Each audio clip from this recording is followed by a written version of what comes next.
अच्छा जी, हमारे पास पहले था रिलेटिव रेफरेंस। रिलेटिव रेफरेंस क्या था? जब आप किसी दो सेल्स को आपस में प्लस कर रहे थे, हम यहाँ पे कहते हैं इक्वल्स टू। ये वाला कौन सा सेल है? B4। इस सेल का नाम है B4 प्लस C4। ये वाला सेल कौन सा है? C4। और इसको एंटर करते हैं तो ये दोनों प्लस हो गए। और फिर इसके बाद इसको नीचे की तरफ ड्रैग करते हैं तो सारों के लिए ये ऑटोमेटिकली जो हमारा फॉर्मूला था वो लग गया। ऐसे ही है।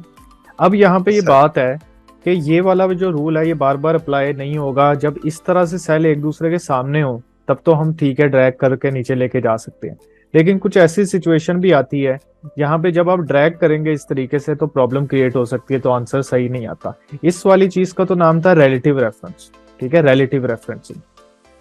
अब यहाँ पे एक हमारे पास एक और क्वेश्चन आ गया। ठीक है, एक टेबल बना हुआ है। यहाँ पे टोटल मार्क्स जो है वो 100 हैं। ये इंग्लिश के मार्क्स हैं ये सारे बच्चों के। ठीक है, अहमद ने 86 लिए हैं, दिलदार ने 87, उमैर ने 85। ये सारे कौन से मार्क्स हैं? ये है मार्क्स हैं इंग्लिश के। अब इनकी परसेंटेज मालूम करनी है। ठीक है, अब परसेंटेज मालूम करने का हमारे पास जो फॉर्मूला था वो क्या था? इक्वल्स टू, उसके बाद हासिल करदा नंबर। ये जो 86 है ये हासिल करदा नंबर है। ये कहाँ पे? F5 में। सेल का रेफरेंस दे देते हैं F5। जैसे ही हम रेफरेंस देते हैं तो यहाँ पे ऑटोमेटिकली सेल जो होता है हाईलाइट हो जाता है। ठीक हो गया। उसके बाद हमने क्या करना था? डिवाइडेड बाय कुल नंबर यानी कि टोटल नंबर। ये वाला ये 100 में से नंबर उसने लिया ना, तो ये कौन सा? F3 और मल्टीप्लाई बाय 100। जी इमरान, परसेंटेज का फॉर्मूला सही लिखा है मैंने? यस सर, ठीक लिखा आपने। हाँ, अब एंटर दबाते हैं। ये एक मिनट, ये इसको यहाँ से कर लेते हैं जनरल। हाँ, 86 बन रही है परसेंटेज। हम इसको जब नीचे की तरफ ड्रैग करेंगे तो ठीक है, पहले वाले के लिए तो आंसर ठीक आया, लेकिन नीचे वालों के लिए आंसर ठीक नहीं आया। इसकी क्या वजह हो सकती है इमरान? सर वो 100 पे ना लॉक नहीं लगाया हुआ, ये वजह। वो नीचे वाला इंग्लिश को उसने पकड़ लिया सेकंड टाइम हाँ 87 की परसेंटेज में। फिर उसके बिल्कुल। बाद 86 को पकड़ लिया उसने। हाँ जो टोटल नंबर है ना उस पे गड़बड़ हो गई है। हाँ, बिल्कुल ऐसे ही है, बिल्कुल ऐसे ही है, शाबाश। ये क्या हुआ हमारे पास कि पहले वाले के लिए F5 डिवाइडेड बाय F3 था। ठीक है, हम इन दो को सेल को करना चाह रहे हैं, लेकिन जैसे ही हमने नीचे ड्रैग किया इस सेल को तो क्या हुआ? F5 जो था वो F6 हो गया और F3 जो था वो F4 हो गया। यानी कि पहले F3 से डिवाइड हो रहा था यानी कि 100 से, लेकिन अब किससे डिवाइड हो रहा है? वो 87 इंग्लिश से डिवाइड हो रहा है, तो जारी बात है एरर है। तीसरी बार F7 जो है F5 से डिवाइड होगा, यानी कि ये 85 86 से डिवाइड हो रहा है, लेकिन हमने तो 100 से करना था। इसका मतलब है 100 को लॉक करना पड़ेगा किसी तरह से, नहीं तो ड्रैग करेंगे तो नीचे ऑटोमेटिकली सेल का जो हमारे पास रो नंबर है वो चेंज होती रहेगी। तो इसको करने के लिए हमने क्या काम करना होता है? हमने एक सेल को लॉक करना होता है। इसी को क्या बोलते हैं? एब्सोल्यूट रेफरेंस बोलते हैं इसको। जब आप किसी एक सेल को लॉक कर देते हो ताकि उसको नीचे ड्रैग करें तो उसकी वैल्यू चेंज ना हो, या राइट पे ड्रैग करें उसकी वैल्यू चेंज ना हो, उसको हम क्या बोलते हैं? एब्सोल्यूट रेफरेंस बोलते हैं। ठीक है। अच्छा, अब यहाँ पे दोबारा से वही वाला फॉर्मूला लिखते हैं, इक्वल्स टू। उसके बाद ये हमारे पास हासिल करदा नंबर है। ठीक है, ये है 86। ये कौन से सेल में है? F5 में। F5 divided by F3 multiply by 100। अच्छा, हमने ये बात की थी कि F3 वाला सेल जो है इसको क्या करना है? लॉक करना है। तो आपने F से पहले $1 लिख देना है और 3 से पहले $1 लिख देना है। इसका ये मतलब है कि ये वाले सेल की रो और कॉलम दोनों चीजें लॉक हो गई हैं। ठीक हो गया। ये डॉलर का साइन जरूरी है।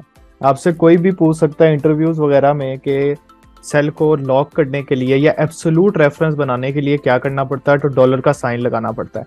एफ के साथ डॉलर का साइन लगाया, इसका मतलब है कि जो आपका कॉलम था वो भी लॉक हो गया। फिर रो नंबर के साथ आपने डॉलर का साइन लगाया तो फिर रो भी लॉक हो गई। ठीक हो गया। तो फिर हम यहाँ पे एंटर करते हैं। ठीक है, और अब इसको नीचे की तरफ ड्रैग करते हैं, देखते हैं क्या आंसर हमारे पास ठीक आए हैं। अब ये देखते हैं। अब ये देखो, पहला वाला जो फॉर्मूला था वो ठीक है।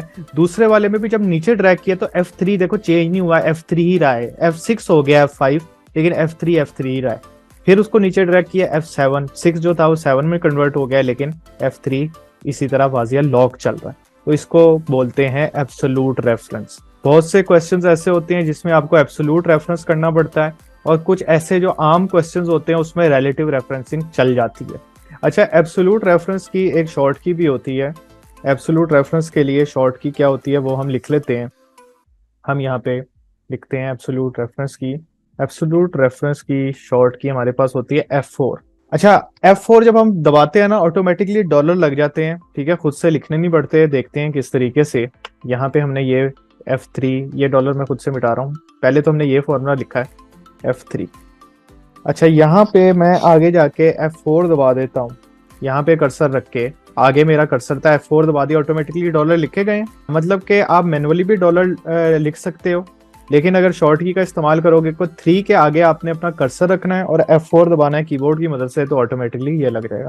एक बार F4 दबाओगे $2 लगेंगे, दूसरी बार दबाओगे तो देखो रो लॉक हुई है, फिर दबाओगे तो कॉलम लॉक हुआ है, फिर दबाओगे तो खत्म हो जाएगा। तो यहाँ पे ये करते हैं और इसको नीचे की तरफ ड्रैग कर दो या यहाँ पे डबल क्लिक कर दो, तो ऑटोमेटिकली ये सवाल हल हो जाएगा। अब यहाँ पे एक सवाल हमारे पास अगला ये आ गया कि हमारे पास कॉलम में कुछ नंबर लिखे हुए हैं और यहाँ पे कुछ रो में नंबर लिखे हुए हैं, ठीक है। हम चाहते हैं कि हर दफा ये जो कॉलम वाला नंबर है ये रो वाले नंबर से मल्टीप्लाई होके यहाँ पे आए, ठीक है। जैसे 10 मल्टीप्लाई बाय 1 यहाँ आ जाए, 20 मल्टीप्लाई बाय 1 यहाँ आ जाए, 10 मल्टीप्लाई बाय 2 यहाँ आ जाए, ठीक है। अब हमने क्या करना है, एक यहाँ पे ऐसा फॉर्मूला लिखना है जिसको हम नीचे की तरफ ड्रैग करेंगे और ऐसे आगे की तरफ ड्रैग करेंगे, तो सारा सवाल हल हो जाएगा। तो ये इमरान आपने बताना है ये कैसे होगा। C5 को क्लिक करेंगे या लिख लेंगे? चलो, C5 multiply multiply T4, D4। और जो C है ना, C उससे पहले डॉलर का साइन लगा देंगे। बिल्कुल, यहाँ पे कॉलम लॉक हो गया और अगले वाले की हाँ क्या जी, लॉक होगी, रो, रो लॉक होगी। शाबाश, इसको मिक्स्ड रेफरेंस बोलते हैं, ठीक है। ये मिक्स्ड मिक्स रेफरेंस है, रेफरेंस। यानी कि पहले वाले का हमने क्या लॉक किया, कॉलम, और दूसरे वाले का क्या लॉक की, रो।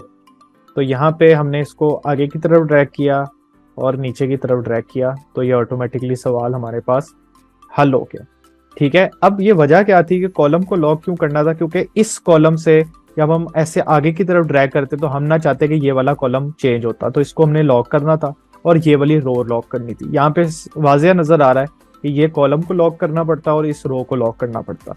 इसलिए हमने क्या किया कि पहले वाले का कॉलम लॉक किया तो C के साथ हमने डॉलर लगा दिया, और दूसरे की रो लॉक करनी थी तो हमने यहाँ पे रो के साथ सिर्फ डॉलर लगाया, यहाँ पे डॉलर नहीं लगाया। हाँ, तो ये हमारे पास मिक्स्ड रेफरेंस था।